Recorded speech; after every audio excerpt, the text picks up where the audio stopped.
perfect. And we're going to be sharing a link to the slides in the chat in case they're helpful at any time as a reference. So I think Sachi's going to be dropping in those things as well. Okay, perfect. So part of our time together today will be in conversation as a larger group. We have some house agreements here, which is just a reminder for ourselves on how to intentionally hold space with each other. So you can take a second to look at those.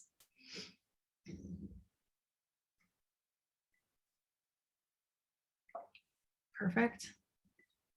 So once again, I'm joined today by our Principles at Work zine editors and contributors, Sachi, Reese, and myself, along with Anushka and Em. We'll hear more from them and an introduction from them in a minute, so hold tight for that.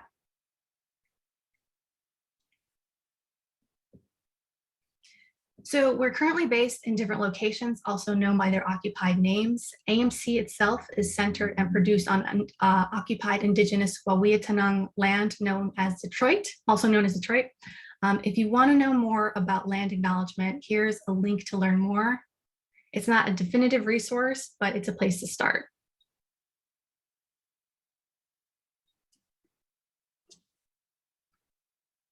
Okay, so we know there was a lot going on in the chat when we first opened up. So often when we introduce ourselves in these virtual sessions, we don't get a chance to really look at the chat responses coming in. So we wanted to give some breathing room to that and give you a moment to check out everyone's introductions in the chat. So I'm going to do the same thing. Take a look.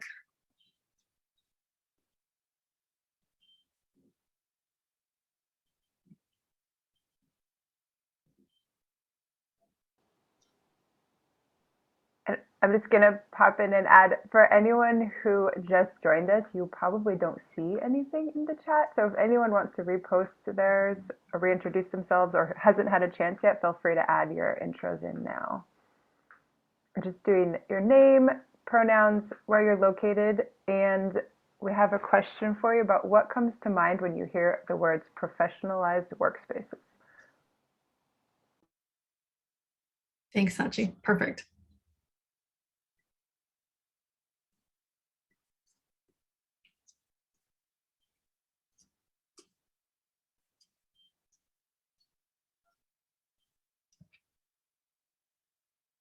All right, I think we can move on. Okay, so here's our time together. Today is going to be 90 minutes. So we'll have a quick break where you can also gather your art supplies, and Sachi will kind of give you a heads up on all of that later on. Here's a look at how we structure the time. We've got welcome, which we're in the middle of right now. We're going to have a discussion with our zine contributors and editors. We're going to have time for Q&A as well, and then a 5-minute pause for you to grab a snack, get refreshed, get your art supplies. And then we're going to be in zine making mode, which will be reflection prompts as well as part of that. And then we're going to be sharing out our zine contributions as well. So that's something to look forward to.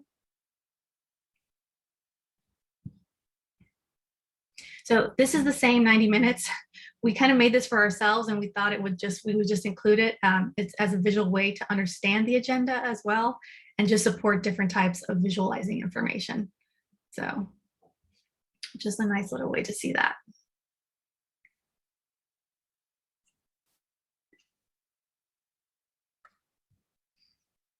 All right. So to introduce ourselves at a high level, what is the Design Justice Principles at Work group? The Principles at Work working group is part of the Design Justice Network, which is an international community of people and organizations committed to rethinking processes so that they center people often marginalized by design. We work according to a set of principles that were generated and collaboratively edited by our network.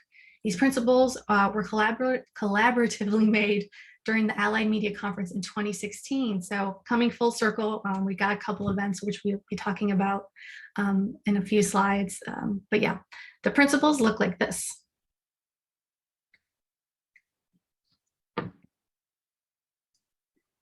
So there's a lot of them, there's 10. You can read through all of them when we share the slides, or visit the Design Justice website at designjustice.org. So I'll give you a moment to just glance over those.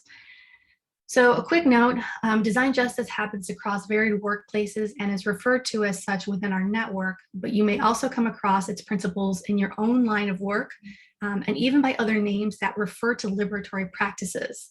But for the purposes of this workshop, the language we'll be using refers to design justice. So in 2020, the Bay Area node of design justice met with the design justice book author, Sasha Costanza Schock, and we're left with the question of how to apply these principles along with other questions. From there, members organized to collect stories and also formed the Principles at Work working group as a community of practice. Based on this, members also co-created the Principles at Work workshop, and conversations from these workshops also led to the Principles at Work zine project. So I'm hoping you guys are following along with that. There's a lot of different moving parts. So here's an example of a design justice principles at work workshop, scenario-based workshop where small groups work through design challenges with no right answer and come up with new strategies. There have been 9 workshops and over 800 participants thus far. And fun, if you'd like more hands-on practice with developing tools for bringing the principles of design justice into your workplace, our working group is going to be hosting a workshop tomorrow as part of AMC at 2 o'clock Eastern time. So something to check out if you don't already have something going on tomorrow.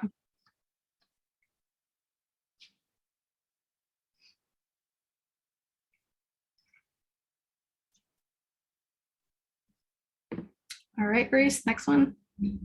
So a little bit more on who we are. We are designers, researchers, and members of varied communities on different journeys of justice and liberation. We also work within gray areas of corporate and professionalized spaces where we take a patient and nuanced approach to applying design justice at work. Our zine subgroup is comprised of groups bringing to life the questions, ideas, and thoughts, and so on, that come up when we talk about design justice at work into zines that explore these themes. We're initially making 3 zines. The first is Principles at Work. The second will be focused on principles at work and neurodiversity.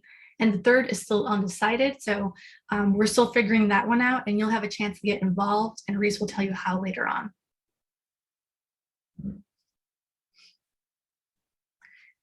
So here's a sneak peek, kind of a look at what the zines look like when you go to the website and download them.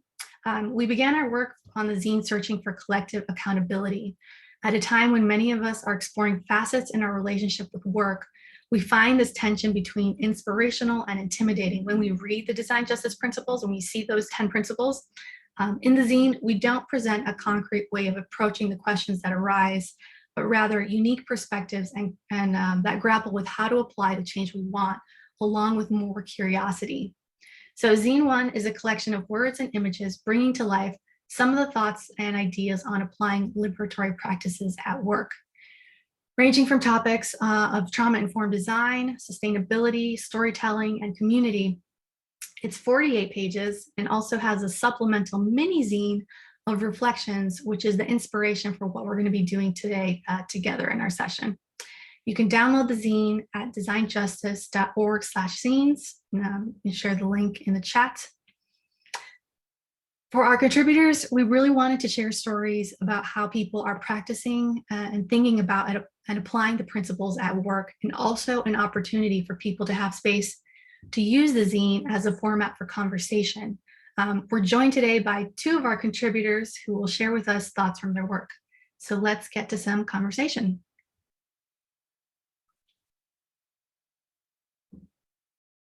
So quick note, much like the zine itself, in which we wrote in the following pages, we don't present a concrete way of approaching the questions that arise, but rather unique perspectives that grapple with how to apply the change we want, along with more curiosity. This conversation is a fluid space to explore curiosity on liberatory practices and also learn more about the motivations for our writers. I can't speak for the rest of the team, but for myself, I'm not an expert in design justice or in practicing its principles in a concrete way. There's a lot that I'm still trying to navigate. I'm also always exploring my relationship to them, as I think our contributors are as well. So we want to grow this conversation in a way that lets us play and imagine. So with that, let's explore these themes together. So thank you so much Reese, Anushka, and Em for joining us today. So just to start off super high level, if you could tell us a little bit about who you are and your work, quote unquote, background. So whoever wants to start, otherwise I'll call on somebody. How about Em, if you want to go first? Sure, I can get us started. Hi, everyone. Thank you so much for joining us today. So my name is Em.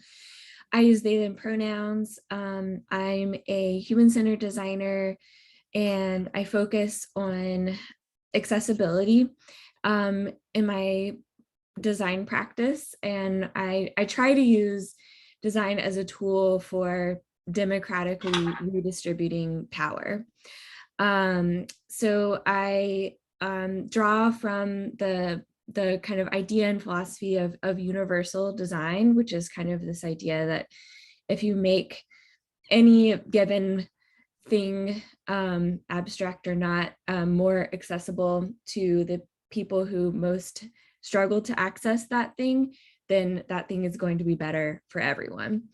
And so in honor of the disability justice movement activists that I learned from, I call my design practice Curb Cut Design Studio.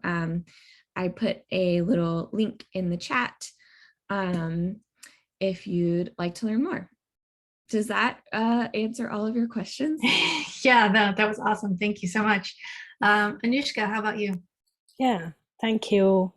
I'm Anushka, and this is actually my first AMC session, so I'm really excited to be here.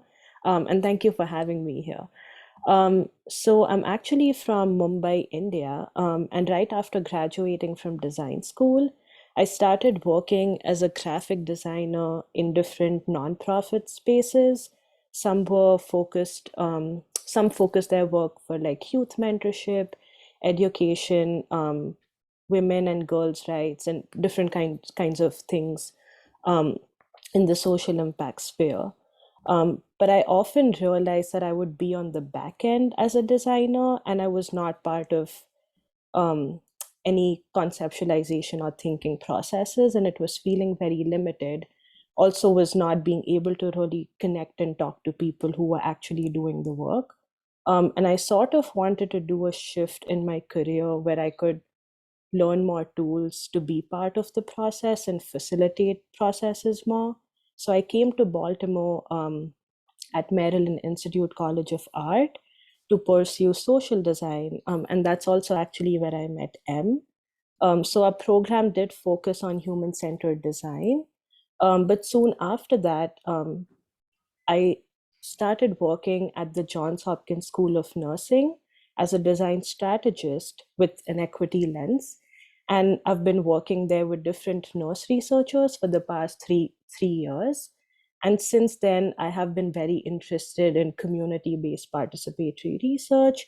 So I'm kind of like in that space where I feel like I have been practicing design for 6-7 years, but I'm almost like a junior designer again because I shifted as a strategist now. So I'm also exploring and learning a lot of different things. Yeah. Awesome. Thank you so much. And Reese is the editor of our Zine 3, and so which is why they're here with us as well. Zine 2, Zine 2. Thank you for that. Reese, if you want to introduce yourself briefly. Hi, yes. My name is Risa or Reese. My pronouns are they, them.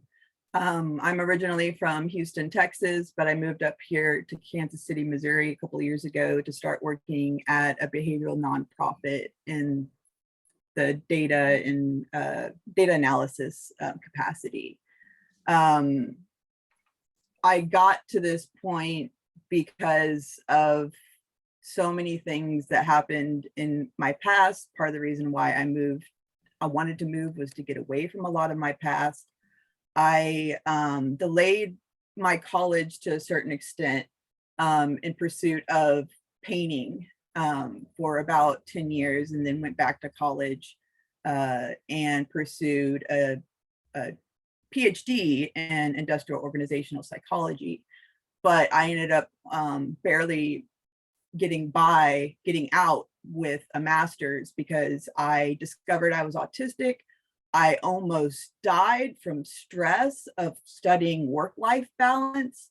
I had my advisor dump me and pawn me off on another advisor that had his plate full. And I had psychiatrists and psychologists telling me I was imagining things. I'm not autistic. I can't be. I don't seem like it. And it took me 5 years from when I first realized I was autistic to even to acknowledge it to others in a public way. I came out back in 2020. And it was because I had a kind of like a burnout, and I was not taking care of myself, and I wasn't taking my needs seriously. And I realized part of that was that I wasn't out to everybody. I wasn't being who I felt I was, and I wasn't expressing that, and I wasn't making sure that my boundaries were respected. And so in the process of self-reflection and healing, I discovered Design Justice Network and started working with the zine project in its infancy, and haven't looked back since. Awesome. And thanks so much for sharing that. It's like, sounds really rough what you went through. So, and we're going to be talking about zine 2. I need to get that right. Zine 2 in a little bit. But first off, Anushka, I wanted to kind of pivot to your piece, which is awesome. And y'all can read it in our zine. In your piece, focus on storytelling as non-extractive extractive research methods. You talk about the importance of acknowledging and engaging with positionality. You actually quote, I think her name is Linda Humes, the researcher must be concerned with their relationship with participants to the extent to which they self-position as an outsider or insider. So this feels fundamental in relation to shifting power in workspaces as well. Are there practices you found in storytelling research tools that you've been able to translate over when you're engaging with questions of positionality in your teams and workspaces, or either or? Yeah. So honestly, the practice itself has been in the form of dialogue where people are able to share stories. And the practice has been about making an intentional space for researchers to have honest conversations about the power they hold. So, as a facilitator, one of the most important tools for me has been the kind of questions I'm even bringing forth for group discussion. So, I usually pull questions from people or organizations I'm inspired by when I do my own personal research. And Creative Reaction Lab's field guide has been a super helpful resource for me.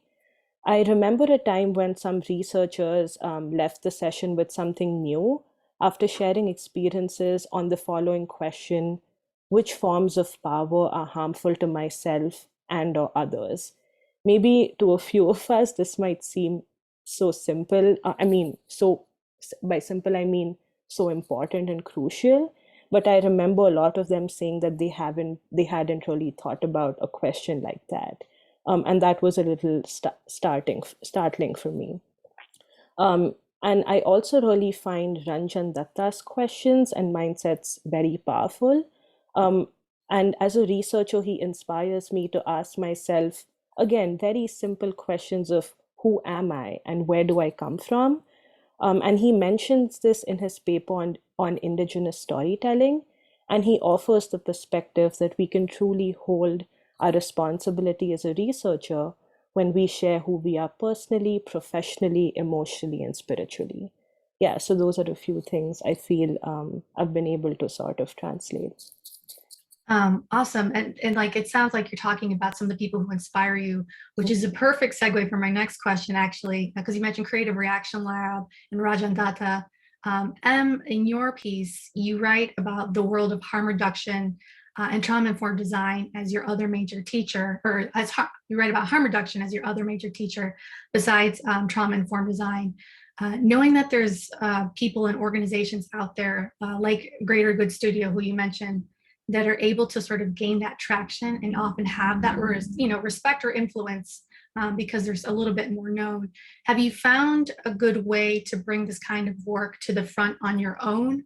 And often when validation can be a challenge for individual designers or researchers?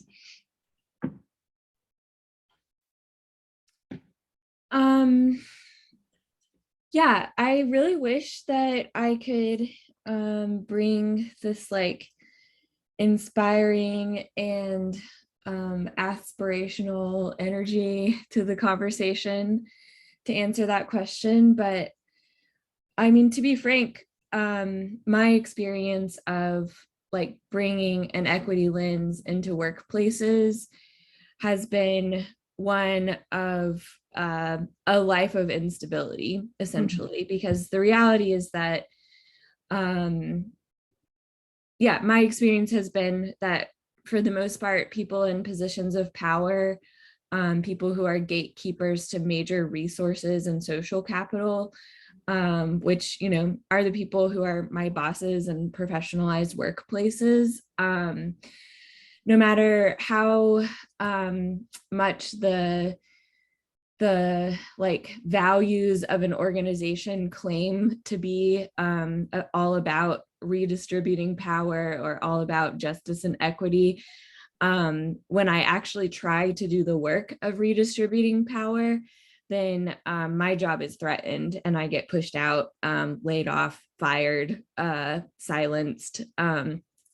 Yeah, so I think that might address one part of your question. Then another part of your question, I think, was about like harm reduction specifically. And so my experience with harm reduction is from a part of my life that is like pretty different from the kind of professionalized part of my life.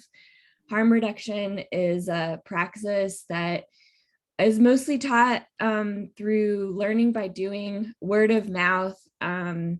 It's a like oral tradition in a way, I think you could say, in that a lot of harm reduction practitioners are people who are active street-based sex workers and drug users. And it's like experiential knowledge that people learn by keeping their own communities safe, in terms of like, what type of cookers do you use when injecting heroin so that you can best like decrease your like chances of getting like a wound infection, that type of thing. And so Access to clean needles. Stuff Yep. like that. Yeah. Yep. So in the harm reduction world, actually, we don't use the term clean needles because it stigmatizes body fluids. We use the term new needles and old needles. But that is the type of like really detail oriented, kind of like radically non-judgmental use of language and use of like actions that come from the world of harm reduction that really infuse my approach to my design practice in terms of applying like a trauma-informed approach to research and any type of facilitation. And again, my experience with applying those skills and bringing those skills into a professionalized workplace has been extremely negative. I believe that, and I know that my experience in the harm reduction world makes me better at my job. And yet also it's what threatens people in positions of power. And so because it really emphasizes that institutional knowledge isn't the only valuable knowledge out there. As it turns out, when you share power with people who have lived experience in the subject at hand, you can actually like make a thing that's way better than the people who have institutional knowledge about the thing. And so of course that's threatening. And so like, I'm not sure if I'm fully addressing your question, but I would say the like TLDR version is that when I've my experience with bringing harm reduction into professionalized workplaces is unfortunately very negative. Yeah.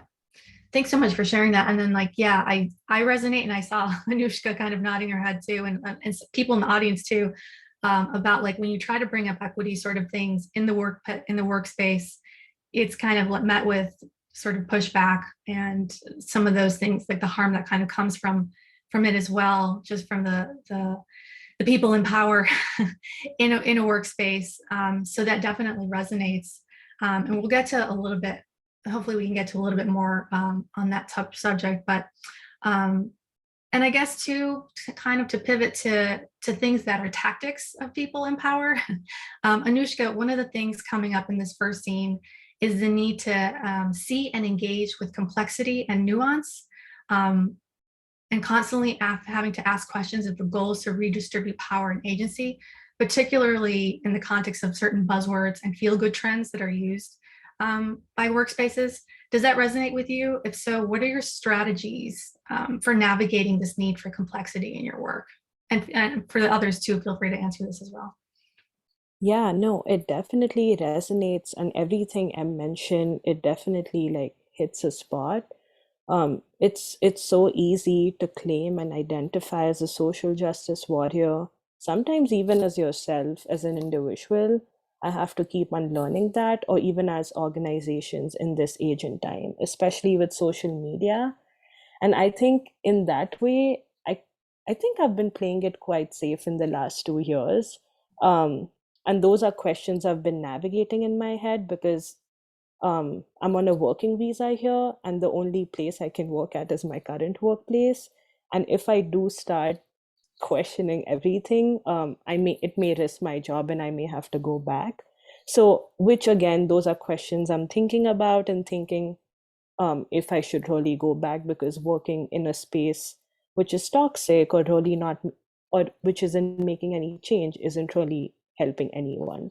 So anyway, coming back to your question, I although when I play it safe, one way which I feel still like pushes something a little bit is by sharing resources with my coworkers. So resources in terms of like case studies or other liberatory examples. So once I sent an email to a bunch of researchers I work with about this anti-colonial center led by Indigenous scientists called CLEAR, and they offer many resources and things like how to facilitate a process for adding co-authors to a paper in an equitable way.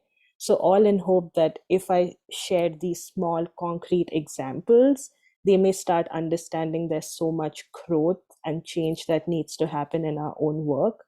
But honestly, even though I continue to share resources on like a daily basis, I'm not really seeing any impact or anything back in return. Like those emails just go blank, or there's no conversation that ever happens with it, even if I try. Yeah, I've definitely had the same thing as well when you're trying to share resources and trying to sort of knowledge share with people, and you're kind of met with a blank wall. Really quickly before moving to the next question, Emma Reese, does that sort of resonate just in terms of like how you engage with others at work or in workspaces? Have you had that experience?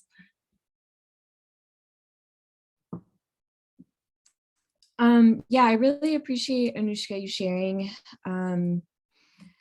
like your particular experience with just like the vulnerability that can come from, yeah, just being a person with like various intersectional identities, trying to navigate the workplace. And like the thing that kind of comes to mind for like my specific context is like I'm disabled, and I yeah, happen to live in a cursed country in which somehow our access to healthcare is tied to our employment. And yeah, and so for me, the calculation of like, do I speak up or not, almost always comes down to like, well, how is this going to affect my access to healthcare? Because my experience has been that more than likely I'm going to be the whistleblower, I'm going to be the scapegoat, I'm going to be pushed out, I'm going to lose my job. And so the way I've essentially navigated that is I've set up my life so that my healthcare isn't tied to my employment. And I've essentially made sure that like the source of my healthcare is through like, not through my employment. And of course, that's like a situation that's unique to me and not necessarily like a universally applicable kind of like lesson. But yeah, I just appreciated, Anushka, you sharing that. Did that answer your question? No, that was fine. That was fine. Yeah, thank you so much. And I want to get to two more before we wrap. I know this is going by really quickly. And for Em, this is for you. You're part of another Principles at Work workshop tomorrow afternoon. Again, it's tomorrow at 2:00 Eastern time. And with all the learnings that you've had from them, how has it impacted your own work individually? Yeah, so in that workshop, it's sort of like a collaborative toolkit building workshop. And I, like Michelle mentioned earlier, we've done this workshop in a lot of different contexts over 2 years now. And so I've had the pleasure of being able to like learn from the many workshop participants over the years in like their creative strategies of like, okay, if I want to bring kind of an equity or justice lens into my workplace, like what are my tools that I can draw from? And I think maybe it sounds like really cheesy or really corny, but yeah, I think one of the big things I've learned is just that I'm not alone. Even though I often am alone in my workplaces, as someone with multiple kind of like complex intersecting identities that I bring into my workplaces, I am really often alone in that experience. I'm really often alone in the experience of being the kind of like the squeaky wheel. However, on a like grander scale, I'm not alone in the experience of being that person in the workplace and having to navigate those difficulties. And it's been, yeah, somewhat comforting at least to know that there's communities out there that I can tap into that like might not be at my specific workplace, but that are kind of like right there in it with me. You're muted. Awesome. Thanks so much. I'm excited for others to check it out tomorrow. Yeah, it's going to be really good. Reese, and I want to get to audience questions too, if we have any in a second, but Reese, I just wanted to ask you about zine number 2 and why you felt it was important too for this topic of neurodiversity at work and the principles at work to sort of be brought to light, and what are your plans for the zine so far and how's it going? All right, yeah. So I have it all written out, and I'm trying to decide whether or not I just want to read it verbatim or try to put it in my own words. Okay, so I'll try to just do it off the cuff. So yeah, the topic is neurodiversity at work or at the workplace, and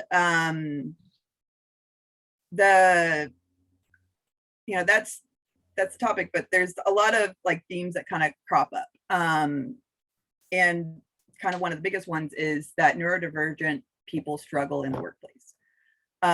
There is a statistic I found from the Center for Neurodiversity and Employment Innovations, and they said that up to 40% of neurodivergent adults are unemployed, which is 3 times the rate of others with disability and 8 times the rate for people without disability. There are so many disadvantages to being neurodivergent and trying to enter or maintain work. Interview process is like a huge, sometimes insurmountable obstacle for neurodivergent people to enter the workforce. And then there's just accommodations that aren't being offered to allow them to sustain employment, social norms that you know a lot of neurodivergent people struggle with and are penalized because they struggle with it. You know, so there's a lot of things going on that's preventing neurodivergent people from flourishing and you know working the way that they want to work and you know doing what they want with their lives as far as earning income. On a positive note, the way I see it is that if we acknowledge the needs, the accommodations, everything that neurodivergent people and people with disabilities and just anyone in general, if we acknowledge that everybody is different, everybody has different needs, let's personalize our support efforts if you're, if you're the manager or whatever. And doing that will help everybody, because not just neurodivergent people have issues with motivation, time management, self-care, social norms, social skills. Like, that's not just a neurodivergent thing. That's a human thing. It just crops up in neurodivergent individuals, and they struggle with it the most. So yeah, I mean, I think it's just been, acknowledging and really taking a good look at neurodiversity and how we can accommodate those differences in the workplace is going to benefit everybody. And that's, that's what it boils down to, I think. Awesome. So we're looking forward to reading more of that in the zine. If I want to open it up to the audience questions, but in the meantime, I do want to ask one last question to everybody. What are your visions for the future of this conversation? If you had a vision for the future of conversations like this, what would it be?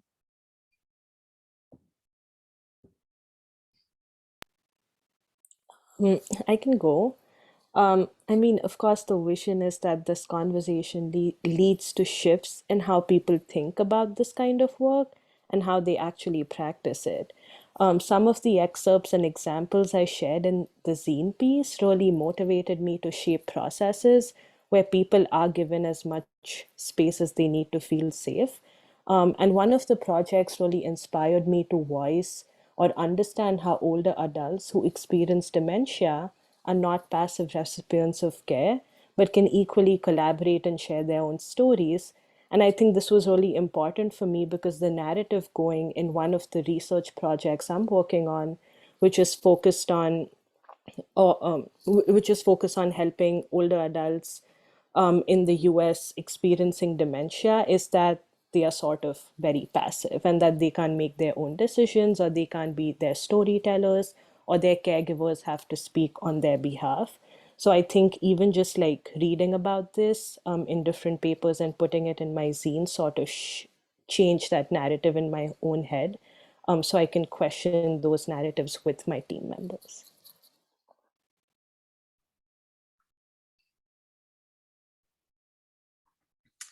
So, I mean, the like time travel, like most expansive vision is that like we no longer live within capitalism, and that the way we can all create like meaningful, fulfilling, beautiful lives full of joy and connection and creativity, like that we don't have to spend most of our hours in like these professionalized workplaces to get our basic needs met, and that we also don't have to like try to channel some of our like soul needs into those hours, because it is the way we spend most of our hours, and that we can kind of like get those soul needs met by making the kinds of changes we want out in the world in a way that's not dependent on our income.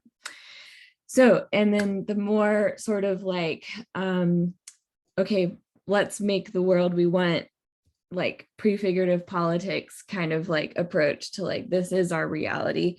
Let's work within it, is like, I would love to see conversations around like bringing equity and justice like into workplaces.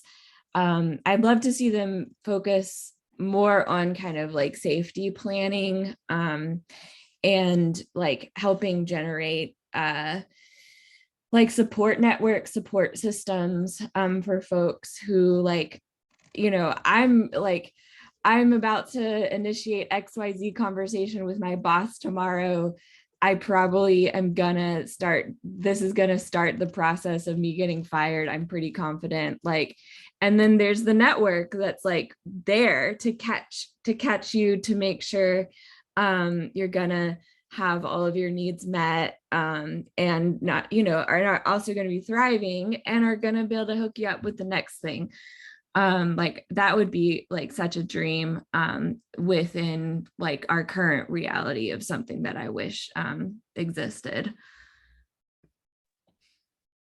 Awesome. Thanks so much. Reese, do you have anything? Otherwise, we're going to move to questions. Your I'll visions for the I'll future. just keep it brief and just say like what I'm seeing in the future is the more we talk, the louder we become, and that it's not about saying the right things. It's about embracing our mistakes and learning to do better next time. And if we keep that spirit and we just keep talking and keep having these conversations, I think we'll get somewhere. Awesome. Beautiful. Thank you so much, y'all. So we have two questions. See if we can get through them. So Sarah B asks, I appreciated the conversation about using dialogue as a tool for acknowledging and shifting power. Do you have any specific questions we could pose to our teams in order to start these kinds of conversations? Anybody have any thoughts on that one?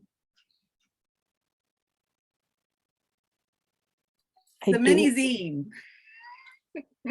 what we're about to do later. They're perfect questions to start that kind of conversation with, I think. Anushka, you were going to say something. No, I was just going to say I do want to say yes, but I don't have those questions at the top of my head. But maybe I could connect with Sarah if they wanted to later, and I can share some resources that I usually go to pull some questions. Awesome. I love that. So yeah, Sarah, if you want to drop your contact information, Anushka can follow up with you on that. So we have a question for M. Your experiences being hired to bring an equity lens to an organization and then being pushed out when you tried to do the work you were hired to do resonate with me. Have you seen or experienced ways to redesign accountability at organizations in order to protect those positions who have been hired to build equity and justice?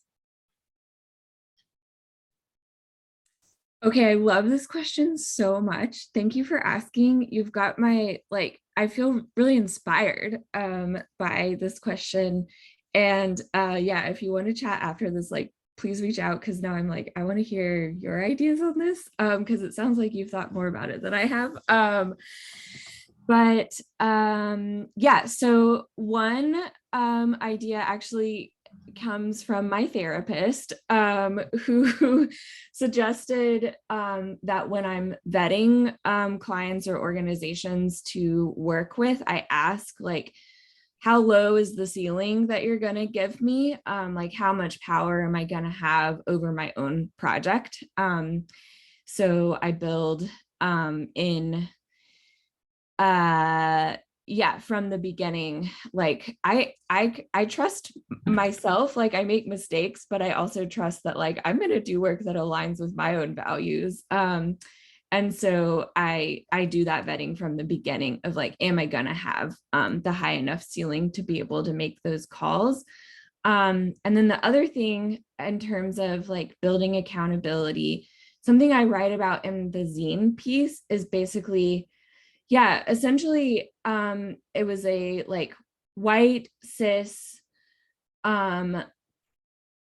lesbian woman who essentially used a queer person of color as oh, but they told me that this is okay, as a proxy for really gatekeeping, traumatizing, oppressive behavior.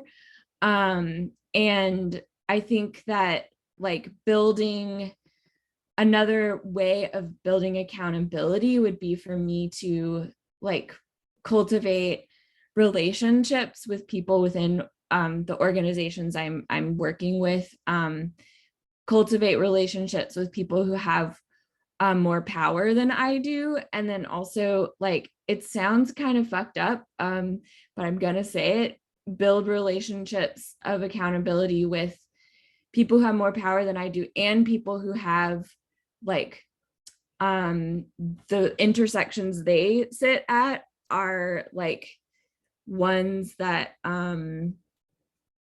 maybe are more obvious to the eye, race or physical things that can't be used then by other white people to do these proxy wars. I'm not sure if anything I'm saying makes sense, but basically the TLDR version is yeah, just building relationships so people have more accountability or more power than I do, and people who like maybe would be used in this way, and like teaming up with them so that like we can't be used in that way. Awesome. Thank you so much. So much good stuff in there. Yeah, and hopefully, Shayna, that addressed part of your question as well. So we have run out of time for this portion.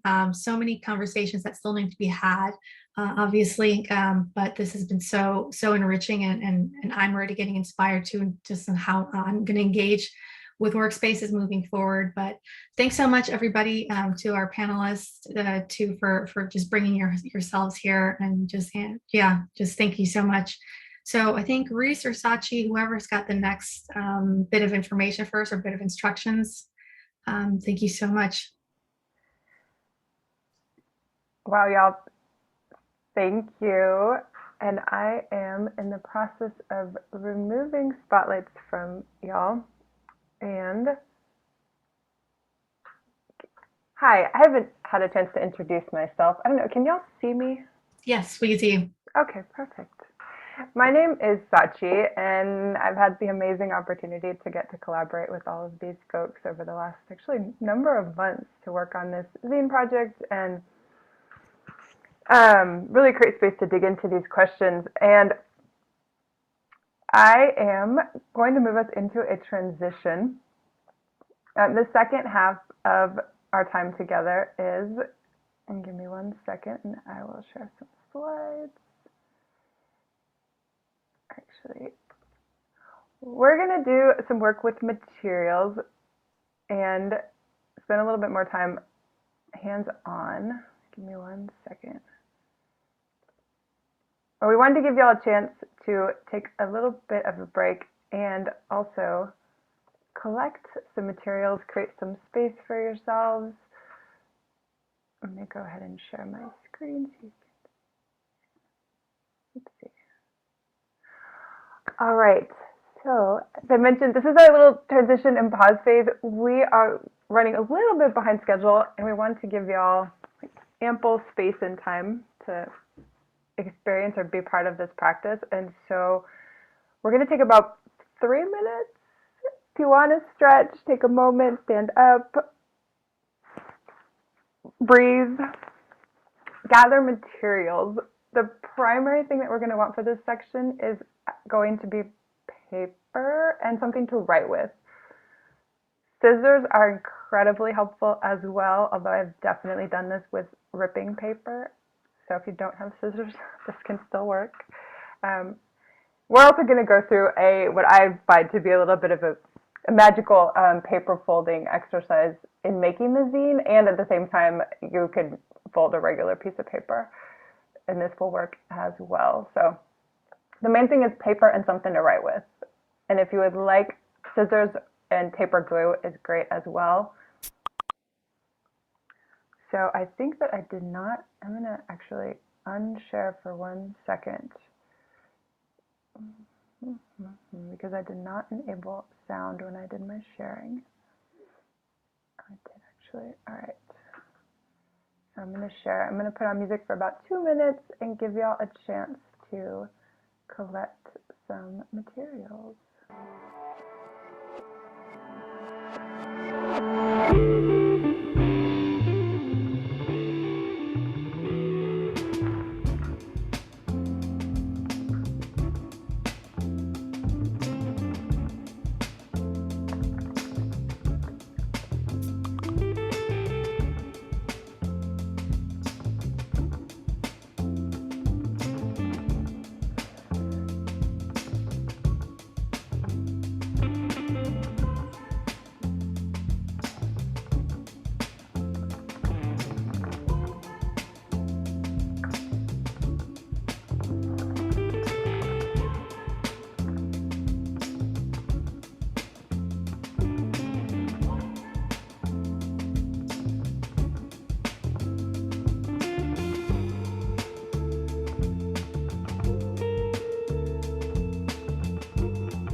All right.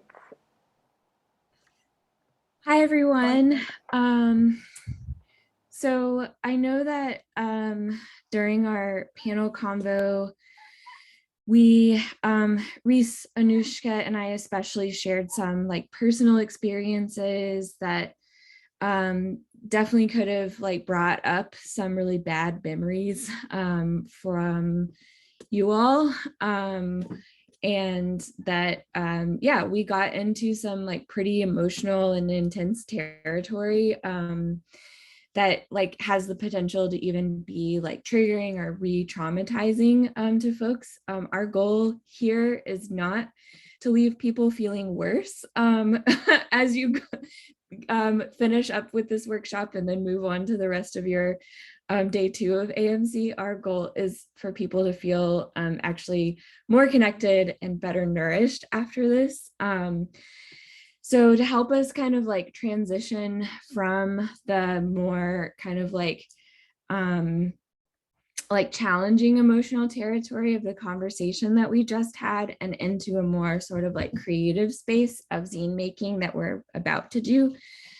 I just want to guide us all through just like a couple of breaths together. So I'm going to do just a simple like 3 count inhale, a brief pause, and then a 3 count exhale, and we'll do 3 of them together.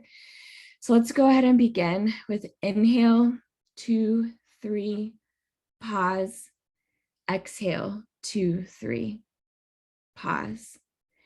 Inhale, 2, 3, pause, exhale, 2, 3, pause. Inhale, 2, 3, pause, exhale, 2, 3, pause. Thank you. I'm also invite you to give yourself a hug if you want, actually pressing down on the tops of your shoulders and kind of like giving your chest some pressure can feel really grounding if you have that kind of mobility in your torso. And kind of just thinking about bringing your shoulder blades down your ribs, bringing your shoulders away from your ears, and you can use the weight of your arms to kind of like help you do that. This is something that can feel grounding after kind of like listening to these intense experiences that other people have had, maybe thinking about your own experiences in workplaces that truly can be really traumatizing. And then, yeah, as we're kind of moving into the creative space, I welcome you to just like bring in whatever movement your body feels like it needs. And also like leaning into the movement that the actual action of creation also, you know, we're going to be folding paper, picking up writing implements, and just thinking about the sensation of like dragging a pen across a page and like getting into just like the movements that come from zine making. I welcome you to kind of like take in that sensory experience. So with that, I'll pass you along now to our co-facilitators and co-editors of the zine who will take us into the kind of like second half of this where we'll be doing some zine making together. Thank you so much. I really appreciate you taking the moment for that. And the goal with this next process is I mean, in part really to give us some space. And I love working with materials. I think for me there is a certain part of my draw to that is the tangibility, and the can very much feel therapeutic in my work. And part of this is also a personal reflection exercise. And so taking some time, there's some questions that we'll be going through that are part of this little project. So I'm going to go back to sharing my slides. And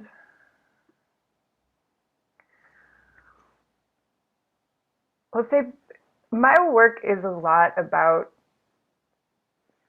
creativity and getting to work a lot with hands-on spaces. Gotten to design a variety of spaces for supporting creative practice and education. And one of the big things for me in so much of this, and part of why I wanted to include this excerpt from a project that I was doing, is really to take a moment to acknowledge this, giving ourselves permission. We're talking about workspaces, and this is not, I noticed a lot of folks in the chat, when you're hearing about responding to the question about professionalized workspaces, there is this idea of clean and hierarchy and structure, and just for a moment, to give ourselves space to let this be messy. Whatever you're doing, it's not precious, it's an exploration. And my goal is always to support bringing more of that into work, and it's not always possible, but at least for ourselves in this moment, to ground ourselves in that thinking. When thinking about both editing the zine and wanting to share space and have these conversations, also about thinking about the idea of a zine. We were laughing at times, we're making a digital zine and it can feel very clean, and also remembering times years ago and back when Kinko's was a place, in Xeroxing zines, and this like tactile and messy and process of that, and really wanting to use that as a way to support ourselves in asking questions and engaging in conversations about some of these accountability around how are we doing this work and how are we doing it together. So we wanted to introduce, if you're not familiar with this particular process for zine making, and I will apologize, I can't see y'all. If there are questions in the chat, if you have any questions, pop them in the chat, and Michelle, let me know. We're going to be going through this process, introduce y'all to what's called often a one-page zine. I love this because it also reminds me that a piece of paper that frequently used in work at the copy machine, and it feels a little magical. I think when I discovered this design, I actually don't know who first created this or introduced it to the world. However, I love it because it just has this simple magic quality to it. Brilliant. So you will notice there is a template that we made as part of the zine that you can download from the slides. And my expectation is that you probably don't have that. One sheet of paper is what we're going to be working with today. And it actually doesn't matter whether it's a regular sheet of paper or, like, I frequently will make this kind of thing out of a paper bag. It just needs to be a rectangular piece of paper. We went over for materials, paper for right now, paper and scissors for this first part. And I'm going to go over this first part. Let me just do a time check. We don't have a ton of time, so I'm actually going to go over this part kind of quickly and just leave you with it as an opportunity to explore, and so that we can get to the questions. I feel like that's really the process piece that we want to share with y'all as well. So just to go through this quickly, you're going to start out with just your sheet of paper. And if you want to fold this little mini zine project, you're going to fold the paper in half vertically, and then rotate, fold it in half horizontally. And then you're going to do the folds from the side. So let me see if I can see myself in. So you're going to fold it in towards the center from one side, and then towards the center from the other side. So I'm going to do the last fold.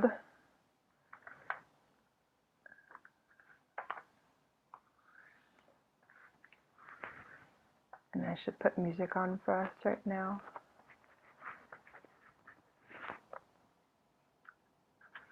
When you're done with that, you're then actually going to unfold all of it. So, and refold it in half. I don't know if you can see. And this is actually my favorite part of this little mini zine project. You have it folded in half the short way, so you have like a 5.5. If you're using letter paper, 5.5 by 8.5 inch little fold. And then you're gonna cut halfway across. So you're gonna cut up the middle, starting from the folded side.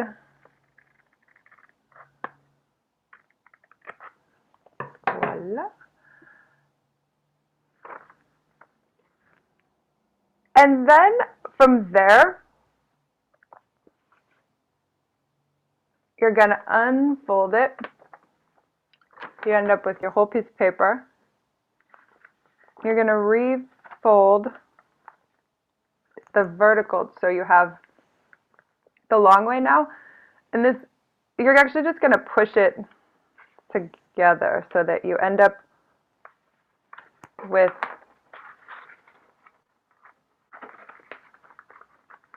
what is equivalent to like 6 pages. I think of it as 6 pages plus the front and back cover.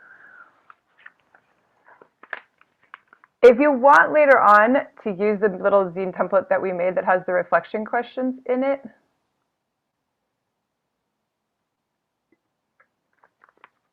it folds into a little book.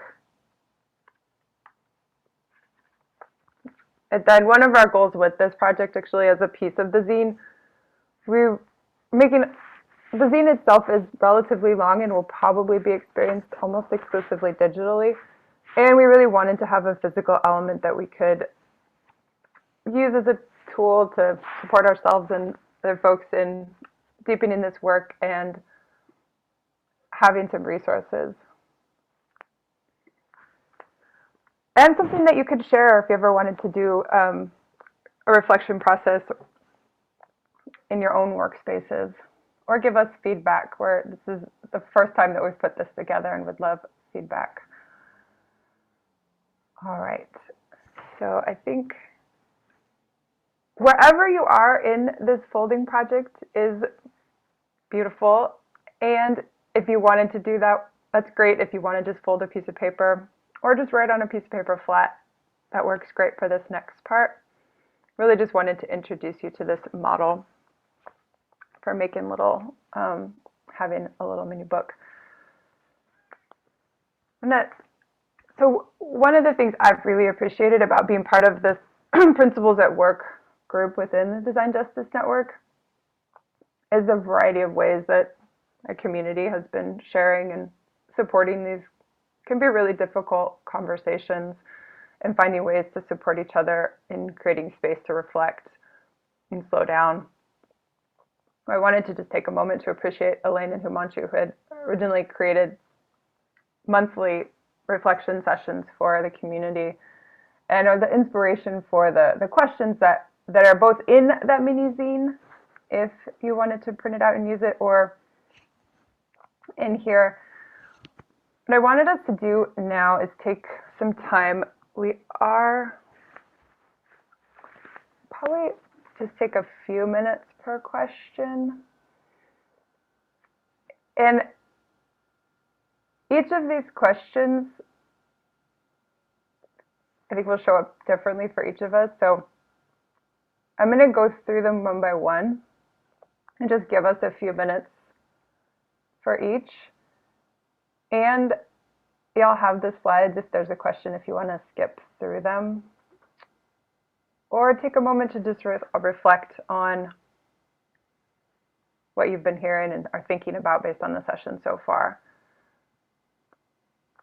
So the first, thinking about, of course, grounding ourselves in reflection. Now I'm, thinking about, whether you want to be grounding yourself in where you are at based on the conversation that we've had so far, or re-ground yourself in the spaces that you spend time. But starting off with one of the first question here. in a moment is, what is one way I felt uplifted in my work this week?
All right, I'm going to introduce the second question, and with all of these, feel free to engage with this one or the previous ones or wherever you are at.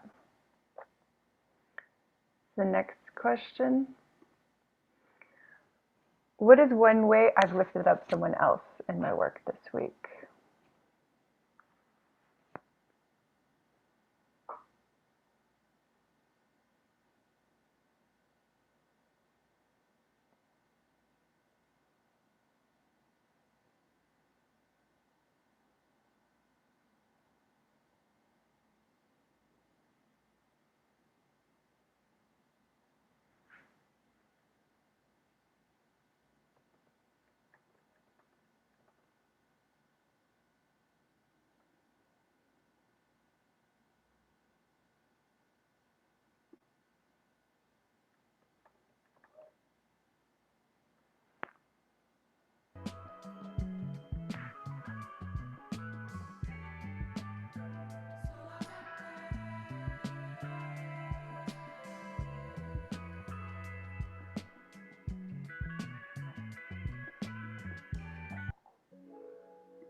I will apologize.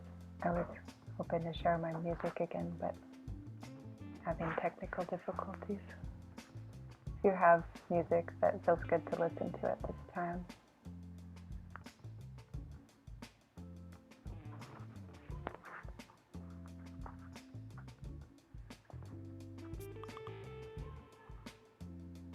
Can you hear the music? Yeah, we can hear it.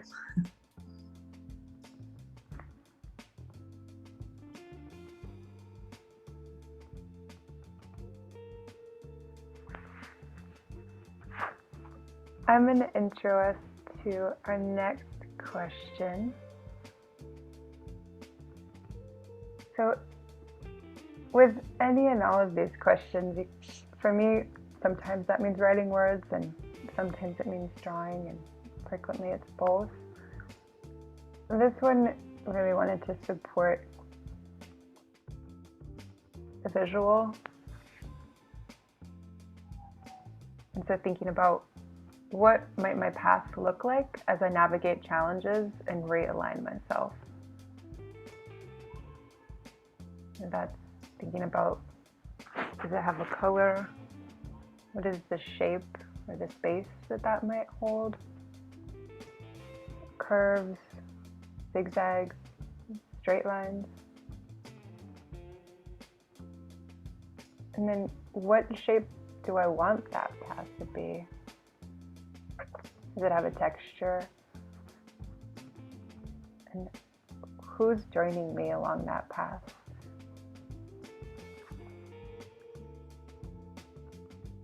And how might that pathway change?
And for the last question,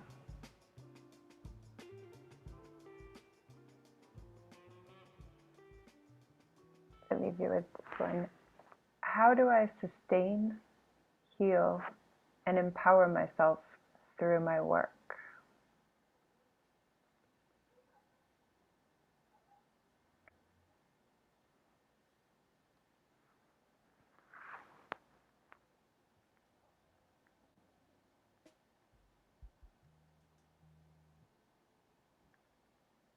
And I want to acknowledge that holding and having space for this kind of practice is so important. And I want to respect the amount of time that we have for this session. So we're going to take a few more minutes. If it feels good to, I encourage you to take some time afterwards to close this practice and complete it for yourself.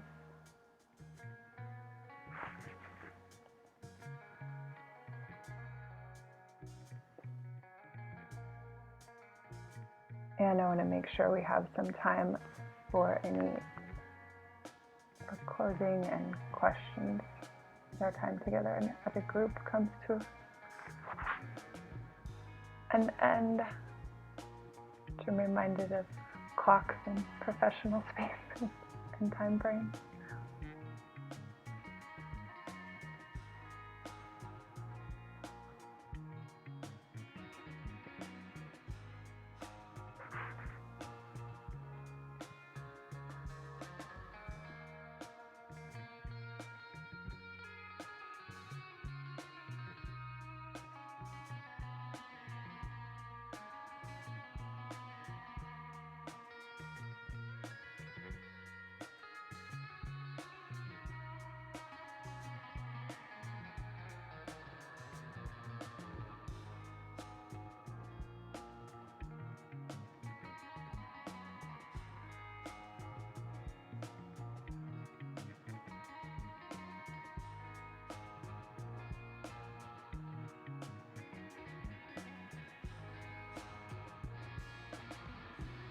We wanted to take a moment.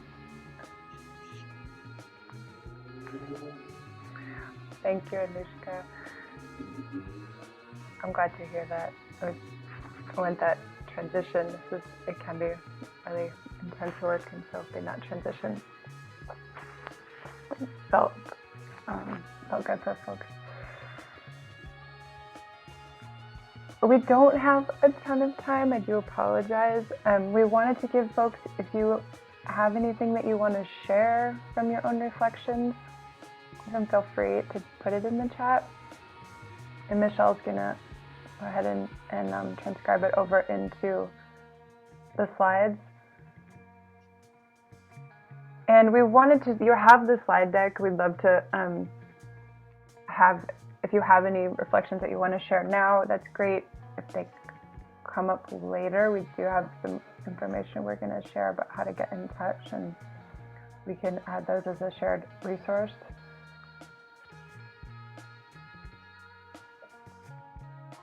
I'm going to go ahead and stop sharing now. We are almost out of time. I'm going to turn it over to Reese in just a moment. And absolutely, we'll post the link to the slides. I want to thank y'all so much for being here with us. And I'm going to pass things over to Reese.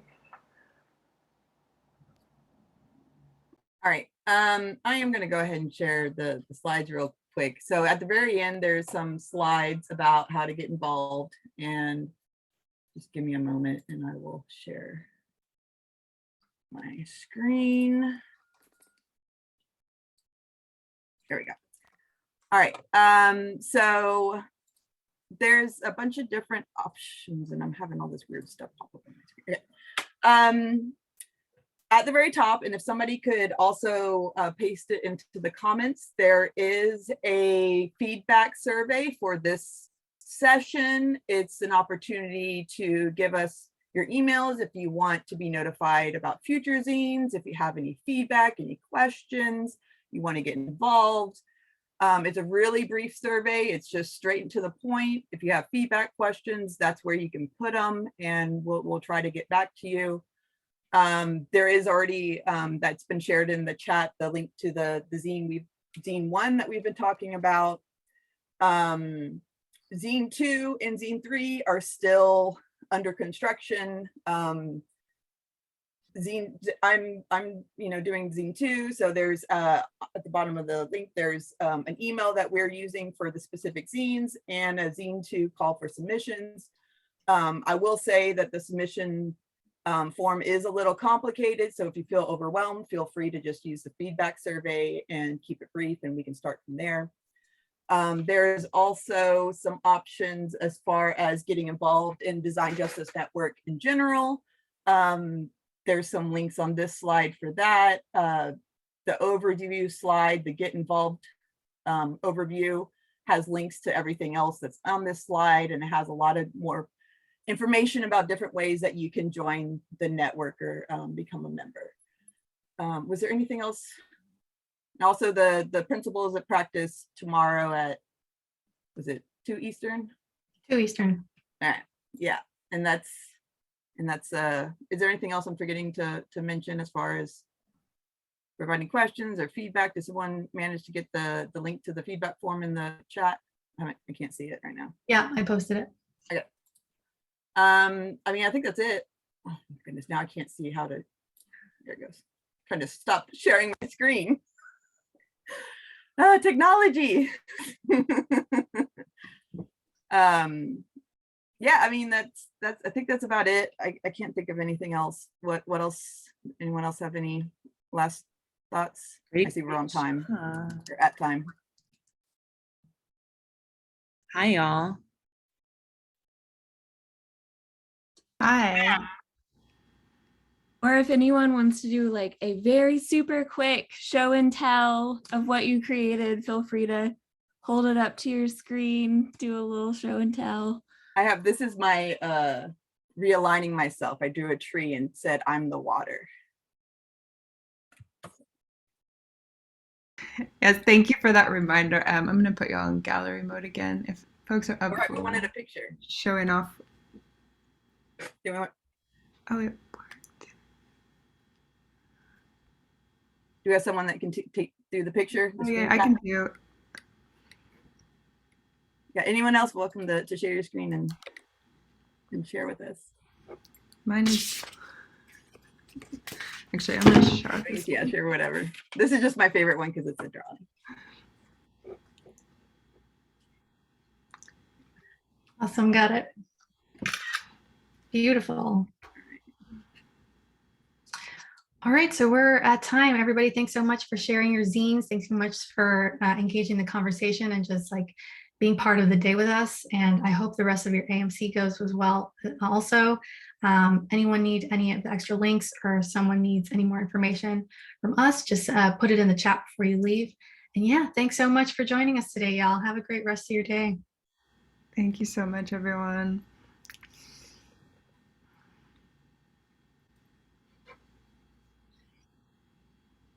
Do y'all need any support closing down after your great presentation? Whew. I think we're good. I'd love to just check in quickly with folks if anybody's up for it. Would you like me to stop the recording? Oh, yeah, we don't need to record this tomorrow. That would be great. Thank you.